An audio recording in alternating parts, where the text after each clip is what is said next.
নমস্কার বন্ধুরা, আশা করি আপনারা সবাই ভালো আছেন। আমরা সবাই ভালো আছি। তো দেখতেই পাচ্ছেন বন্ধুরা, আজকে নিয়ে এসেছি একটা গোটা কাতল মাছ। তো খুবই সিম্পলভাবে রান্না হবে, কিন্তু রান্নাটা ভীষণই ভীষণ সুস্বাদু হয়েছিল। তো অবশ্যই বলবো স্কিপ না করে সঙ্গে থেকে পুরো ভিডিওটা দেখুন। তো আপনারা তো জানেনই, যেভাবে আমি রান্না করি প্রতিদিনের মতো সেভাবেই সিম্পলভাবেই কিন্তু রান্নাটা হতে যাচ্ছে। তো দেখতেই পাচ্ছেন এখানে আলুগুলোকে আমি, যেহেতু বড় সাইজের আলু, মাঝখানে টুকরো করে নেওয়ার পর কিন্তু আমি এরকম চির করে নিয়েছি। টমেটোটাও ঠিক তাই, আলুর মতোই পাতলা চির করে নিয়েছি।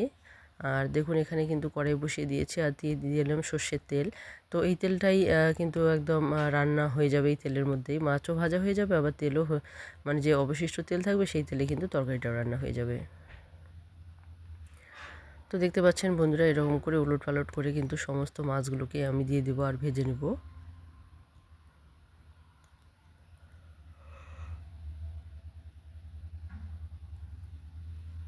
তো দেখতেই পাচ্ছেন এখানে কিন্তু লেজটা প্রথমে একটু উল্টে পাল্টে নিলাম। তো মনে হয়েছে যে অনেকটাই তেল আছে, তো এরকম উল্টে না দিলেও হবে।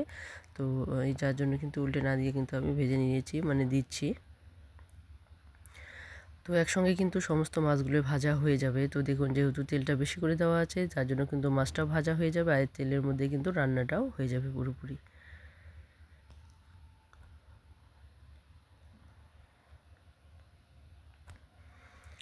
তো দেখুন বন্ধুরা, এখানে কিন্তু মাছগুলোকে ভাজা করে নিয়েছি, আর বাকি যে অবশিষ্ট মাছ ছিল সেগুলোকে কিন্তু ভাজা করে নিয়েছি। তো দেখুন এরকম কিন্তু গরমা গরম মাছ ভাজা খেতেও কিন্তু ভীষণ মজার। তো বন্ধুরা দেখুন, তো মাছ ভাজা তো খাওয়া হবেই, তো সঙ্গে কিন্তু এখানে মাছ ঝোলও হবে। তো দেখুন এখানে যে তেলটা আছে সেই অবশিষ্ট তেলের মধ্যে কয়েকটা দিয়ে দিলাম কাঁচা লঙ্কা, তারপর দিয়ে দিলাম একটু কালো জিরে। তো এখন আমি এখানে দিয়ে দিচ্ছি যে কেটে রাখা আলুগুলো। তো আলুগুলোকে একটুখানি আমি ভেজে নেব। তো দেখতে পাচ্ছেন এখানে, তো দেখুন এখানে যে আলুগুলো আছে আলুগুলোকে কিন্তু একটুখানি ভেজে নেব। এখনই কিন্তু টমেটোগুলো আমি দেব না, একটুখানি আলুগুলোকে ভেজে নিতে হবে। তো দেখুন একটুখানি আলুগুলো ভেজে নিয়েছি, ভেজে নেওয়ার পর কিন্তু এখানে আমি দিয়ে দিলাম টমেটো। তো আলুগুলো একটুখানি ভেজে নিতে হবে, কারণ আলুগুলো যেহেতু শক্ত। তো একটুখানি নাড়াচাড়া করে ভেজে নেওয়ার পরেই কিন্তু আমি এখানে টমেটোগুলো দিয়েছি, আর টমেটোগুলোকেও কিন্তু খুব সুন্দরভাবে ভেজে নিতে হবে। তো এখনই কিন্তু এখানে আমি লবণ দেব না, কারণ লবণ দিলে কিন্তু টমেটোগুলো ভাজা হবে না, আগেই গলে যাবে। তো অবশ্যই টমেটোটাকে যদি গোটা রাখতে চান লবণটা একটু পরেই দেবেন। তো দেখুন এখানে আমি নিয়েছি 2 চামচ পরিমাণ জিরে, মানে আদা বাটা। তার সঙ্গে দিয়ে দিলাম হালকা পরিমাণ হলুদ গুঁড়ো, কাশ্মীরি লঙ্কা গুঁড়ো। যদি আপনারা ঝাল খেতে চান তাহলে ঝালের গুঁড়ো দিয়ে দেবেন। আর এখানে দিয়ে দিলাম ধনে গুঁড়ো, আর এখন দিয়ে দিলাম জিরে গুঁড়ো। তো এই কয়েকটা মশলা দিয়ে কিন্তু রান্নাটা হবে। এটা কিন্তু খেতে খুবই সুস্বাদু হয়েছিল। তো অবশ্যই বলবো বন্ধুরা, যদি ভালো লেগে থাকে তাহলে কিন্তু এইভাবে অবশ্যই একবার ট্রাই করে দেখবেন, আশা করি আপনাদের ভালো লাগবে। তো দেখুন এখানে কিন্তু মশলাগুলোতে আমি জল দিয়ে দিয়েছি, জল দিয়ে গুলিয়ে নিয়েছি, কারণ গুলিয়ে নিয়ে এলে কিন্তু মশলার যে কালারটা কষানোর সময় কিন্তু খুব খুব সুন্দর হয়, আর দেখতেও খুবই ভালো লাগে। তো দেখুন এখানে কিন্তু যে মশলা সহ জল দিয়েছি, এতে করে কিন্তু আলুগুলো খুব সুন্দরভাবে কিন্তু সেদ্ধ হয়ে যাবে। তো বন্ধুরা দেখুন, এখন আমি এখানে দিয়ে দিচ্ছি স্বাদ মতো লবণ। তো এখানে কিন্তু একবারই লবণটা দিয়ে দিয়েছি, যতটুকু ঝোল রাখবো সেই আন্দাজ মতোই কিন্তু লবণটা এখন আমি দিয়ে দিয়েছি। তো এখন একটু নেড়েচেড়ে ভালো করে কষিয়ে নিতে হবে। তো দেখুন এখানে কিন্তু কালারটা কতটা সুন্দর হয়েছে, লোভনীয় হয়েছে দেখতে, সেটা দেখেই বোঝা যাচ্ছে। তো দেখুন এখানে কিন্তু লবণটা পরে দেওয়াতে টমেটোটা কিন্তু গলে গেছে। তো দেখতেই পাচ্ছেন। তো লবণ না দিয়ে কিন্তু টমেটোটাকে ভেজে নিতে হবে, তাহলে খুব সুন্দরভাবে কিন্তু ভাজা হয়ে যাবে, আর এতে করে কিন্তু কালারটাও খুব সুন্দর আসে। তো দেখুন বন্ধুরা, এখানে কিন্তু কষানোটা হয়ে গেছে, তেল ছাড়তে শুরু করে দিয়েছে। এটা কিন্তু একদম কড়া করে কষানো যাবে না, তাহলে কিন্তু কালারটা ভালো আসবে না। যখনই দেখবেন এরকম কষানো হয়ে গেছে প্রায়, মানে তেল ছাড়তেই শুরু করে দিয়েছে, ঠিক সেই সময় কিন্তু দিয়ে দিতে হবে জল। তো আমি যতটুকু ঝোল রাখবো সেই আন্দাজ মতোই দিয়ে দিচ্ছি জল।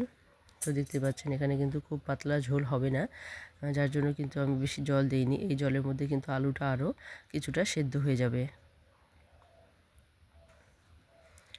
তো দেখতে পাচ্ছেন বন্ধুরা, কালারটা কিন্তু অসাধারণ হয়েছে, এটা খেতেও কিন্তু ভীষণই সুস্বাদু হয়েছে। তো আবারও বলছি, অবশ্যই একবার ট্রাই করে দেখবেন। আর যে সমস্ত বন্ধুরা আজকে প্রথম দেখছেন, যারা এখনও বন্ধু হননি, সাবস্ক্রাইব করেনি, তাদেরকে বলবো অবশ্যই সাবস্ক্রাইব করে বেল আইকনটিকে ক্লিক করে রাখবেন, তাহলে যে কোনো নতুন ভিডিও আসা মাত্র আপনাদের কাছে পৌঁছে যাবে।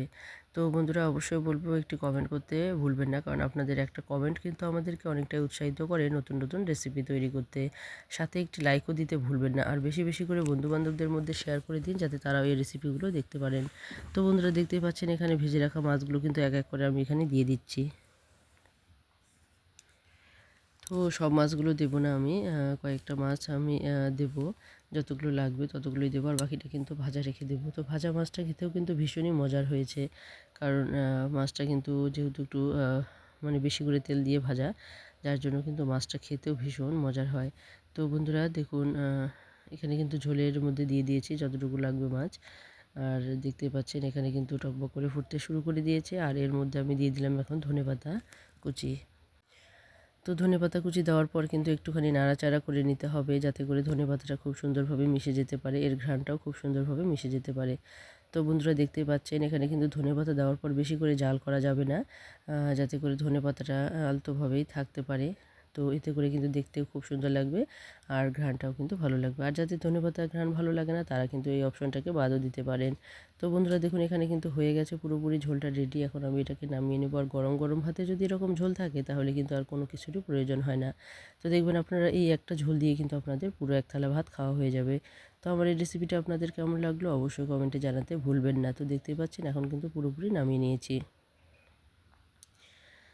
তো আবারও বলছি, যে সমস্ত বন্ধুরা শুরু থেকে শেষ অবধি সঙ্গে আছেন, সবাইকে সবাইকে অসংখ্য অসংখ্য ধন্যবাদ। এইভাবে সবসময় পাশে থাকবেন, পুরনো বন্ধু এবং নতুন বন্ধুরা সবসময় পাশে থাকবেন, সহযোগিতা করবেন। আর আমি চাই সবাই যেন আমরা এগিয়ে যেতে পারি, আর সবাই সবার পাশে থাকবেন, তাহলে দেখবেন খুব সুন্দরভাবে আমরা কিন্তু এগিয়ে যেতেও পারবো।